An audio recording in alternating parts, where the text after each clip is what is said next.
Chimmini wild circuit tourism പദ്ധതിക്ക് തുടക്കമായി. ലോക വിനോദസഞ്ചാര ദിനത്തിൽ പുതുക്കാട് മണ്ഡലത്തിൽ നടപ്പാക്കുന്ന വൈൽഡ് സർക്യൂട്ട് തൃശൂർ ചിമ്മിനി ഉല്ലാസയാത്രയ്ക്കാണ് തുടക്കമായത്. രാവിലെ ആമ്പല്ലൂരിൽ നിന്ന് പുറപ്പെട്ട സംഘം വേലുപ്പാടം മുള ഗവേഷണ കേന്ദ്രം, പാലപ്പിള്ളി തോട്ടങ്ങൾ കടന്ന് ചിമ്മിനി ഡാമിലെത്തി. കെഎസ്ആർടിസിയുടെ പ്രത്യേക സർവീസും ഈ സമയം ചിമ്മിനിയിലെത്തി. യാത്രികർക്ക് കെ രാമചന്ദ്രൻ എംഎൽഎ മധുരം വിതരണം ചെയ്തു. തുടർന്ന് കെഎസ്ആർടിസി ജീവനക്കാരും പ്രചോദി നികേതൻ കോളേജിലെ വിദ്യാർത്ഥികളും കലാപരിപാടികൾ അവതരിപ്പിച്ചു.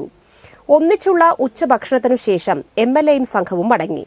ജില്ലാ ടൂറിസം പ്രൊമോഷൻ കൌൺസിൽ നടപ്പാക്കുന്ന 3 ടൂറിസം സർക്യൂട്ടുകളിൽ ആദ്യത്തേതാണ് തൃശൂർ ചിമ്മിനി വൈൽഡ് സർക്യൂട്ട്. തൃശൂരിൽ നിന്ന് ചിമ്മിനി ഡാം, പുത്തൂർ മൃഗശാല, പീച്ചി ഡാം സർക്യൂട്ടാണ് വെള്ളിയാഴ്ച തുടങ്ങിയത്. പ്രാതൽ, ഉച്ചഭക്ഷണം, വൈകിട്ട് ലഘുഭക്ഷണം എന്നിവ ഉൾപ്പെടെയുള്ള പാക്കേജാണ് ഡിടിപിസി നടപ്പാക്കുന്നത്. ആമ്പല്ലൂരിൽ നിന്ന് ചിമ്മിനിയിലേക്കുള്ള വൈൽഡ് സർക്യൂട്ട് ആദ്യ യാത്ര K Ramachandran MLA flag off ചെയ്തു. Sub collector Akhil V Menon അധ്യക്ഷത വഹിച്ചു.